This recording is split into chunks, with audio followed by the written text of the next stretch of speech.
All right, we'll actually send you out on the track then. Send you out some two-wheel drive and four-wheel drive, but no spinning around, all right? All right, anyways, my name is Case. I live in Kelowna, British Columbia, Canada. I'm with the Porsche Sport Driving School out of Birmingham, Alabama. Got two of my colleagues here. We got Doug. Hello. And we got Jeff. Hello. All right, the white shirts are going to lead you around. It's the red shirts that's really important to you. The red shirts live on the 9th floor at head office, Porsche Cars North America. And basically, if you have good things to say, you want to pick one of them and tell them, how great this all is. If there is an issue of any kind, not a word, right? All right, here we go. We got Rachel over there. And we've got Greg in the back. We've got any more red shirts. Joe is over there. And I think that's all that showed up. There we go. All right, they're going to help us with getting in the right car at the right time, at the right place. Enough about the people. Let's talk about the cars. More important, right? We've got a group, three groups of equal cars out there, except for the very first car. The very first car is the lead driver, lead instructor's car. The other cars are the ones you're going to be driving. First one is the blue Cayman. It's a base Cayman. Came out about 2 months ago. It's got a longer wheelbase, wider front track. It's lighter. It's all part of the PIP, Porsche Intelligent Performance. We go with smaller engines. We get better mileage, but we also get better performance, more horsepower. All right, this car, the base car, is a 2.7 liter direct fuel injected now at 275 horsepower. All right, the car behind it is the C4. The 2 is the latest version of the Carrera or the 911, and it's a 4. It's a C4, so it's an all-wheel drive vehicle or four-wheel drive vehicle. It came out about 1.5 years ago as the new version of the Carrera. However, the all-wheel drive system is the one that's the last one that's actually come to the showroom floor. All right, I know the Turbo and the GT3 are on their way as well. Right now, this is the last one that has made it onto the showroom floor. It has a 6-cylinder engine in the back. It is now a 3.4 liter, and it produces 350 horsepower. Previous version was 345 horsepower. So once again, smaller engine, more horsepower, better mileage, better performance. The car behind it, this yellow car, is the Cayman S. Cayman S is the sportier version. S stands for sport of the blue Cayman, of course. How do you make a Porsche car more sporty? Well, you put a bigger engine in it, give it bigger wheels and tires and all that good stuff.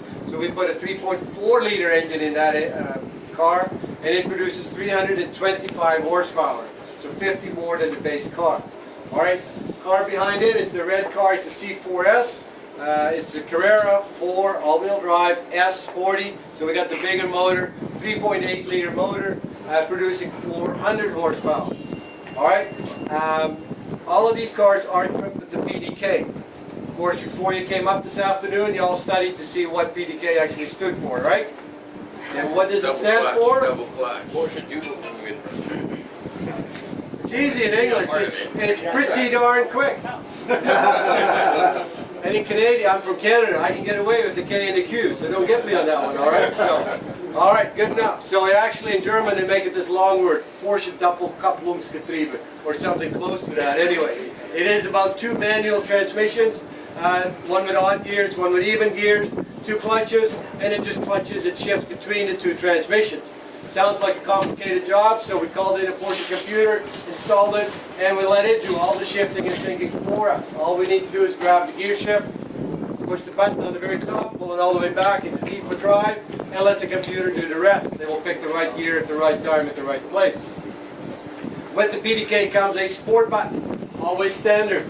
Alright, so when you hit the sport button, it makes the car a little bit more aggressive on the gas pedal, suspension, and also the transmission. It'll shift at a little bit higher RPM range. Also, some of the cars have the optional Sport Plus button. When you hit the Sport Plus, you make the car in most aggressive mode. It doesn't give you any more horsepower, but it makes the suspension again a little bit stiffer, more sensitive on the gas pedal, and it will wait until almost redline before it will actually shift into the next gear. So don't bring the car back and say, hey, this car is broken because it doesn't shift. It just means you didn't go fast enough, and therefore it didn't shift gears. So, but I do encourage you to do all 3 modes. Comfort mode, being everything turned off, Sport mode, and the Sport Plus mode, please. Do feel the difference. All right, how we're going to get you to drive each and every car We're going to do 2 people per car. Came here with a partner, that's all good. If you feel that your partner is somebody that you know some driving habits about that you don't want to deal with, then I very much suggest you announce yourself as a single, and we'll put you together with somebody else. We'll always have 2 people per car. All right? We go out. You'll have the lead instructor in front of you. Go out, and there's radios in every car. He'll talk to you until you get your eyes up. Look for the orange cones. We put cones at the entry point of each turn. We put cones at the inside of every corner and at the outside of every corner. So you play connect the dots or connect the cones game. It's real easy. Eyes up, connect the dots. It doesn't come much easier than that. However, we want to make sure you stay 3 car lengths apart. And 3 car lengths it is. That is not 3 toy cars. No, that's 3 Porsche car lengths. So not right underneath the bumper of the car in front of you. And please do not drop all the way back because you feel you know this track, you know the cars. So you want to really feel the performance of this new car. See if you can hit 160 miles an hour. So you're going to lay back and then catch up. As soon as you lay back a little bit, we're very well trained to catch that and see that. As soon as we see you doing that, we'll slow everything down to 10 miles an hour. And we'll waste that lap. So, I need you all to understand that, and please say yes if you do understand it. Yes.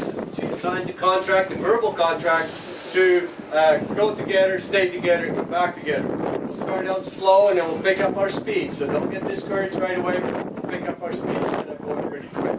All right, so then we're going to come in here. We're going to do a driver-passenger swap in the same car. So we'll go out for another lap. We'll do the same thing. When we come back in here, at that point, we're all going to move back 1 car. All right, so easy enough. Blue to silver, silver to yellow, yellow to red. When you come out of the red car, you do not get to join the first car in the next group. All right, you stay with your group. You go under the tent, and then when the blue car comes free, you go into the blue car, and we'll rotate you through that way. So everybody gets to drive every car and be a passenger in every car. Easy enough to get it, right? All right, are there any non-drivers here at all? Anybody that's a non-driver? All right, 1, we can have you drive with an instructor. You can put a helmet on and you can go for a few laps later on with an instructor. All right, so not a problem there. Everybody else, we have a gift for you. It took us a long time to decide, but we did finally come up with a color. We got blue head socks for you that you can put on, and you actually get to keep those. So next week when you do laundry, you get to pull it out of your pocket or out of the laundry machine, and you get to remember that fantastic day you had at Homestead driving the nice shiny Porsche. All right, put your helmet on. We'll help you with the chin strap. And once you have a partner and a helmet and the chin strap done up, and we'll help you with the chin strap, you present yourself to Jeff, and Jeff will then present you or assign you a car. All right, so I'm also a flip-flop cop. If you guys have flip-flops, you cannot drive flip-flops. However, we will let you drive with bare feet.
everybody's just going to switch seats. Make sure you get rebuckled up, get your seat situated.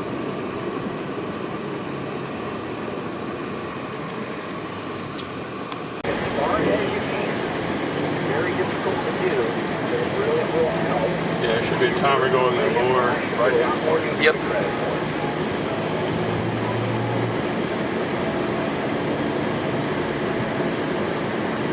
Remember, on some of these tight corners, we're literally looking sideways instead of straight ahead. You want to look where you want the car to go, not where the car is going.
What's that? That's what happens when you have a quad E foot. Yep.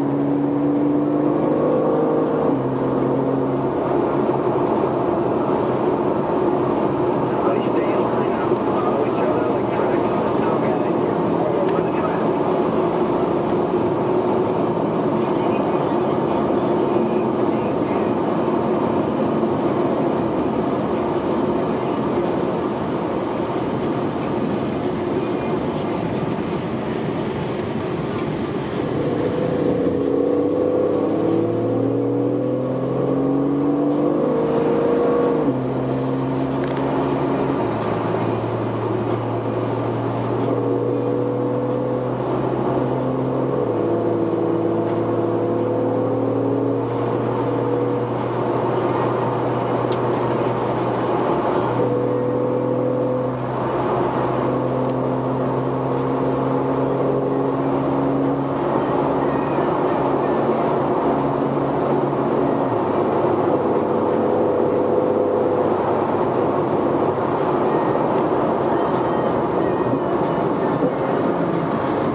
Everybody move one car back. Folks in the 4S, in the very back, you're going to sit out.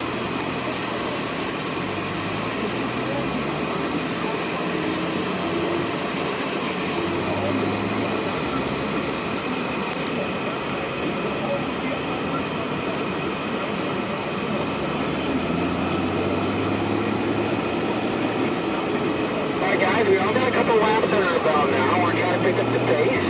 So, I'll do it as long as I'm matching things look good. So let's try to stay in line, follow each other like tracks in the snow, and try to give me that gap. Somewhere between 3 and 5 car lengths will work. Keep those eyes up, looking down the track.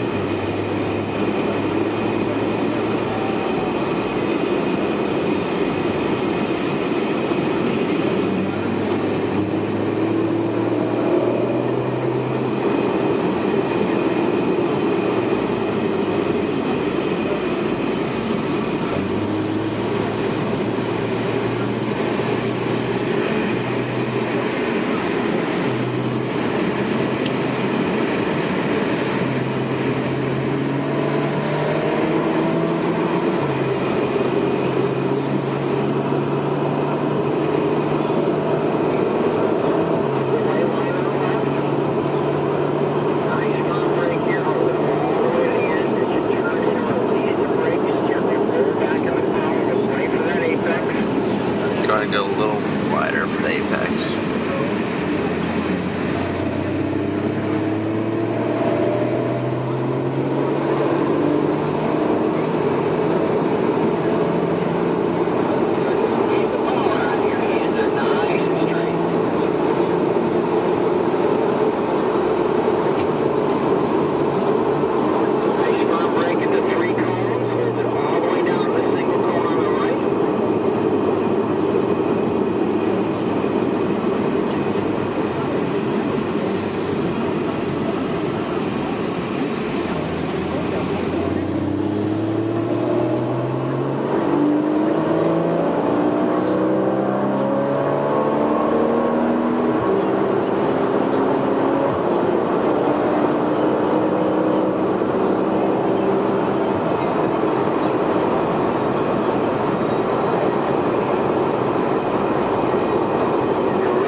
Okay, guys, let's stay nice and tight here in the pits this time so that we all get on the track surface. If we start to accelerate, we can get that natural progression of about 3 to 5 car lengths to start off with. And we'll try to maintain it if we can around the circuit.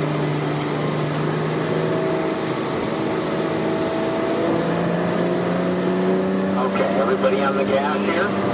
Eyes up, look for those reference markers, connect the dots. Drive towards those cones. Nice brake here, look sideways.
It's just holding it so you go to the red line effectively when you're in Sport Plus.